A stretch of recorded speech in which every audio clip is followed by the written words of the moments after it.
তীব্র শীতের মধ্যেও চলছে লোডশেডিং, এতে ব্যাহত হচ্ছে বোরো ইরির আবাদ। মৌসুমের শুরুতেই চাহিদা মতো বিদ্যুৎ না পাওয়ায় দুশ্চিন্তায় কৃষকরা। বিলম্বিত হচ্ছে বোরোর আবাদ। রাত 11টা থেকে ভোর 5টা পর্যন্ত জমিতে সেচ দেওয়ার জন্য চাষিদের আহ্বান জানিয়েছে কৃষি বিভাগ।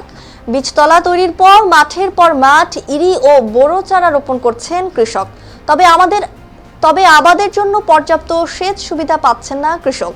তীব্র শীতেও টাঙ্গাইলে বোরো আবাদ শুরু হয়েছে, তবে বিভিন্ন উপজেলায় লোডশেডিং এর কারণে ব্যাহত হচ্ছে সেচ কার্যক্রম। এতে দুশ্চিন্তায় পড়েছেন কৃষকরা।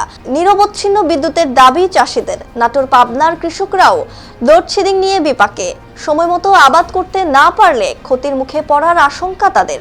নওগাঁয় দিনরাত, গ্রামাঞ্চলে 10 থেকে 12 ঘন্টা আর শহরাঞ্চলে 6 থেকে 8 ঘন্টা থাকছে বিদ্যুৎহীন। এতে মারাত্মকভাবে ব্যাহত হচ্ছে সেচ কাজ।